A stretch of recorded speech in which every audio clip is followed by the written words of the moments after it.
Somewhere inside the Pentagon right now, there is a document that uses one word most military reports never use. That word is existential. Not risky, not concerning. Existential. And it is not talking about a rival army or a new missile. It is talking about a computer, a machine that does not even fully exist yet. And the people who wrote that warning are not random analysts. They are the people responsible for protecting nuclear launch codes, satellite networks, and every classified message the United States military sends. If you have ever wondered what could actually break the most powerful military on the planet without firing a single shot, stick around, because the answer might already be running in a lab somewhere on the other side of the world.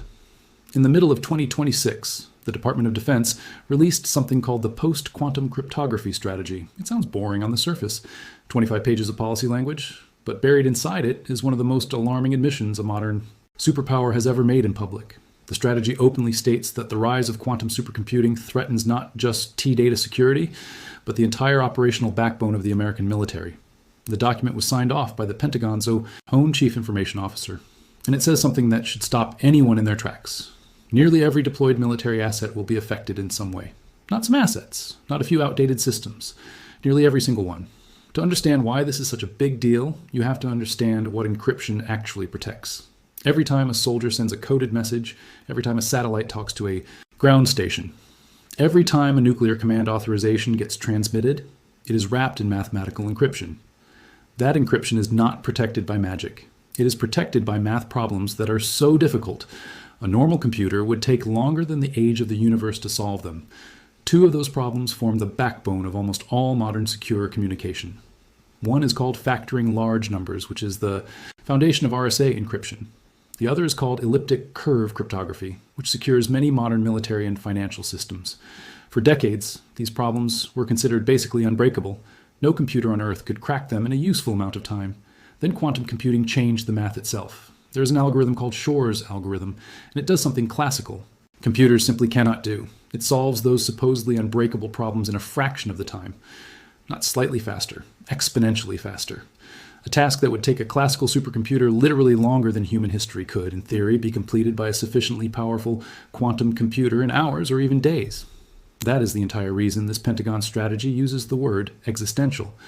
Because if an adversary builds a machine capable of running that algorithm at scale, encryption as we know it does not become weaker. It becomes irrelevant. Now here's the part that should really get your attention. The Pentagon strategy does not just talk about future risk in vague terms. It names specific scenarios where this threat becomes catastrophic in real time. The document explicitly points to two operational areas.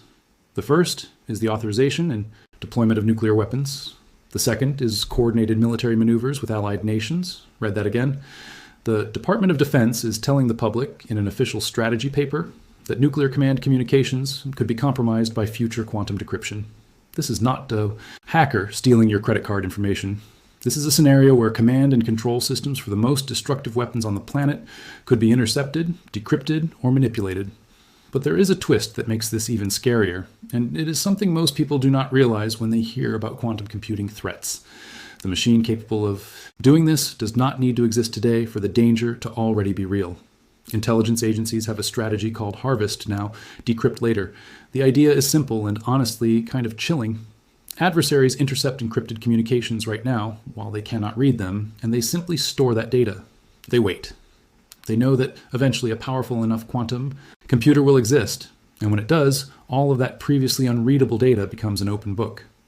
The NSA itself confirmed this concept publicly years ago, warning that adversaries may already be collecting encrypted data today, specifically so they can decrypt it once quantum technology catches up. Think about what that actually means. Classified military communications sent years ago, satellite transmissions, diplomatic cables, weapon system blueprints, any of it could already be sitting in a foreign data center waiting for the day the lock finally breaks open. The shelf life of a secret matters here. A password that becomes useless in 6 months is not a huge deal if it gets exposed years later. But a nuclear command protocol, a weapons platform design, or long-term military strategy does not expire in 6 months. Some of this information needs to remain secret for decades, which means the danger window is not just about when quantum computers arrive. It is about everything that has already been silently collected and archived, waiting for that arrival. So how close are we actually to this happening? This is where the timeline gets uncomfortable. For years, experts treated a truly capable quantum computer, something researchers call a cryptographically relevant quantum computer, as a distant possibility, maybe 15 years away, maybe more. But that estimate has been shrinking, and shrinking fast. A survey conducted by the Global Risk Institute earlier this year gathered expert opinions from top cryptographers around the world. The results showed that the probability of a cryptographically relevant quantum computer emerging within the next 10 years has climbed to somewhere between 28 and 49%. That is the highest estimate this particular survey has recorded in its entire 7-year history. In other words, the people who study this for a living are becoming more convinced, not less, that this threat is arriving sooner than expected. And then there is a piece of research that genuinely reshaped the entire conversation. A researcher at Google Quantum AI published a paper that recalculated how many physical standard RSA encryption. The old estimate was around 20 million qubits. The new becomes practically achievable moves closer. This single paper is part of why the Pentagon's language shifted from cautious to urgent. Naturally, this raises the question of who is actually racing toward building this kind of machine. China has poured billions of dollars into quantum research, treating it as a strategic priority on the same level as advanced military hardware. Reports have already highlighted Chinese quantum computers outperforming classical supercomputers on specific narrow tasks, a milestone known as quantum advantage. That does not mean China has a machine capable of cracking military encryption today. It does mean the technological gap that used to make this threat feel distant is closing from multiple directions at once. Russia, the European Union, and several other nations are also investing heavily, each one hoping to either build the breakthrough first or avoid being caught unprepared when someone else does. This is exactly why the Pentagon's new strategy sets an actual deadline. Not a vague goal, a binding target. The department wants every deployed military system transition TO quantum-resistant encryption by 2031. That might sound like a long runway, but when you consider how many systems the US military actually operates, it becomes a genuinely massive undertaking. We are talking about fighter jets, submarines, satellites, ground vehicles, communication networks, and command centers, all of which need their cryptographic foundations rebuilt from the inside out. One clear example already making headlines involves the F-35 fighter jet. Engineers are actively working on updating a component called the inline file encryption device, the part of the aircraft responsible for verifying that its onboard software has not been tampered with. If quantum computing eventually breaks that verification system, an adversary would not just be stealing data. They could potentially install unauthorized code into the software, running one of the most advanced fighter jets on Earth. That detail alone should reframe how you think about this entire topic. This is not only about spies reading secret messages. The Pentagon's own strategy explicitly warns that adversaries could use a capable quantum computer to take control of military systems entirely or install unpredictable malware into weapons platforms. Imagine a world where a hostile nation does not need to hack into a system through a traditional vulnerability. They simply wait for quantum decryption to hand them the master key to systems that were considered secure for decades. That is the difference between a data breach and what the Pentagon is calling a threat to the very integrity of military operations. Now, it is worth pausing here because there is nuance that often gets lost in headlines about this topic. A Pentagon Inspector General review released earlier this year actually pointed out a completely different problem. It found that the Department of Defense had not been consistently updating its own internal assessments of what quantum computers could realistically do for military applications in the near term. A previous internal study had concluded that no current defense problems were likely to be solvable by quantum computers within a 1 to 3 year window. Pentagon leadership has also stated, in response to that review, that demonstrable quantum computing has capabilities affecting real military operations remain roughly 10 to 15 years away by their internal estimate. So there is a real tension here. On one hand, the Pentagon's cryptography strategy uses the word existential and sets an urgent 2031 deadline. On the other hand, some officials within the same institution believe the practical, everyday quantum threat is still over a decade out. This is not really a contradiction once you understand what each part of the Pentagon is measuring. The urgent language is about worst-case cryptographic collapse, the scenario where encryption fails all at once because a breakthrough machine suddenly exists. The more cautious internal assessments are about near-term battlefield applications, like using quantum computers for tactical decision-making or logistics optimization, which genuinely might be a decade or more away. Both things can be true simultaneously. The encryption breaking scenario could arrive relatively soon and catch the world off guard, while quantum computers becoming a routine tool for battlefield operations could still take much longer to mature. The Pentagon is essentially preparing for two very different timelines at the same time, and that dual reality is part of why this story is more complicated than a single scary headline suggests. If you are enjoying this deep dive into how quantum computing is reshaping global military strategy, do me a favor and hit that subscribe button, because we cover stories like this every single week, and you do not want to miss what comes next. Beyond cryptography, the Pentagon has also folded quantum technology into a much bigger strategic vision for the future of warfare. Defense officials recently unveiled 6 critical technology areas meant to define American military strength for decades to come. Quantum sits right alongside artificial intelligence, hypersonic weapons, directed energy systems, and advanced logistics as one of the core pillars shaping future comms and capability. Officials have specifically highlighted quantum sensors and quantum-based communication systems as tools that could give troops a communication and navigation advantage that is far harder for enemies to jam or disrupt compared to traditional radio and GPS signals.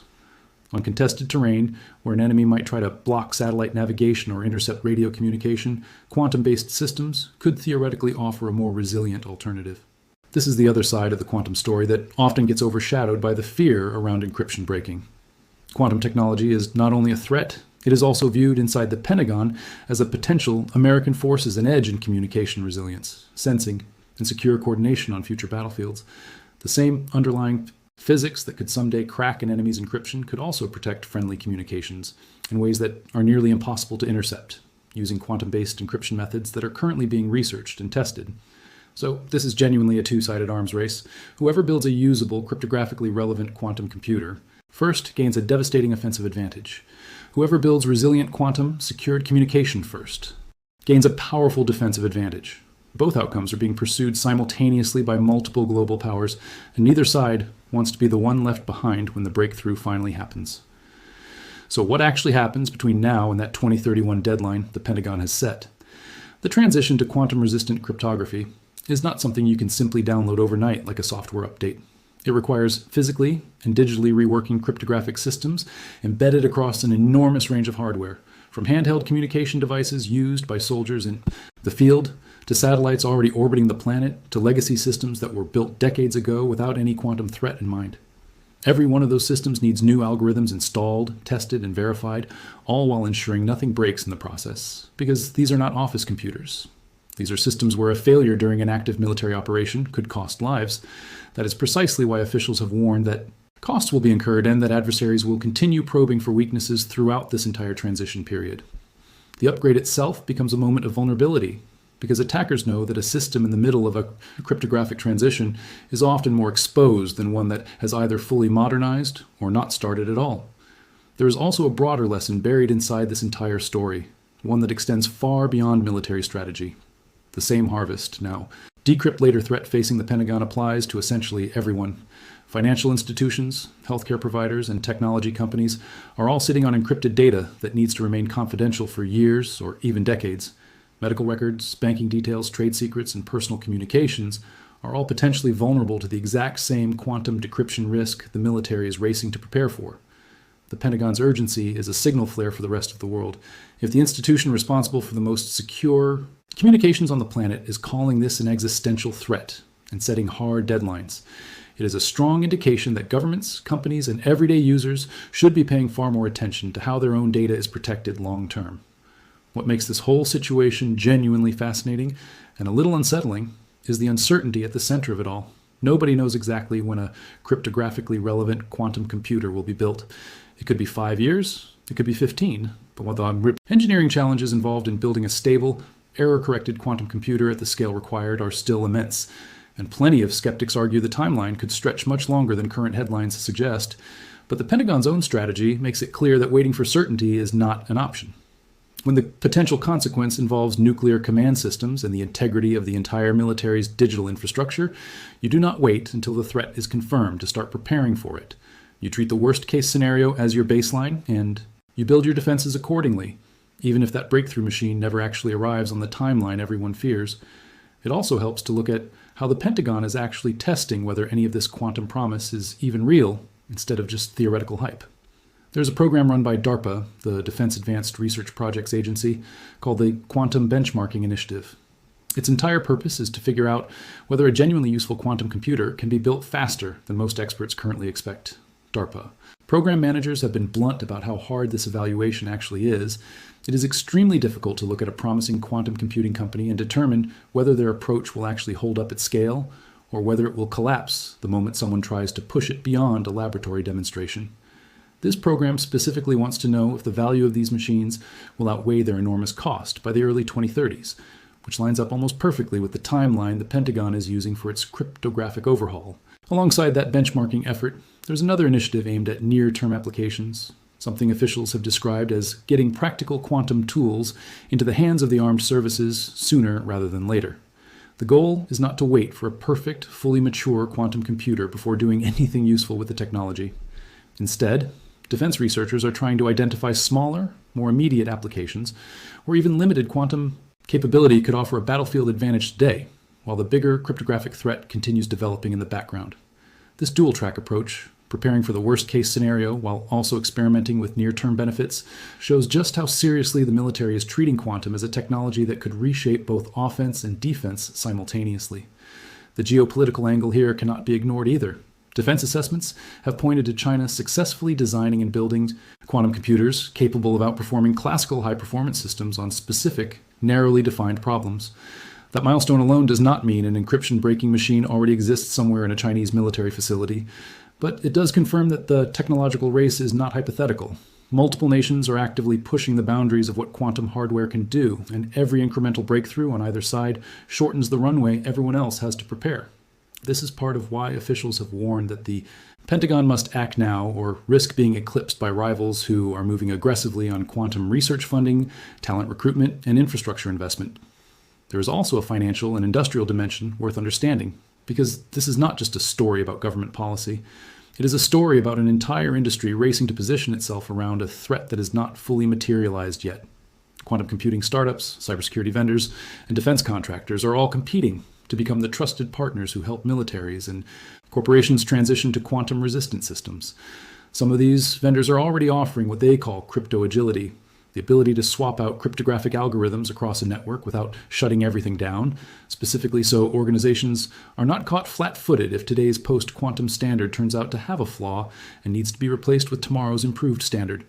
Congress itself has already passed legislation addressing this exact concern, requiring federal agencies to begin migrating toward post-quantum cryptography, a clear signal that lawmakers view this as more than a distant hypothetical. Zoom out for a second and consider just how unusual this entire situation really is. Governments do not typically issue urgent, binding deadlines for technology that does not exist yet, but that is precisely what is happening here, because the consequences of waiting until the threat is fully confirmed are simply too severe to risk. If a cryptographically relevant quantum computer appears even a few years before nations finish upgrading their systems, all of that harvested data, years or even decades of intercepted communications, becomes instantly readable. There is no patch that fixes that after the fact. The damage would already be locked in, sitting in foreign archives, waiting only for the right piece of hardware to unlock it.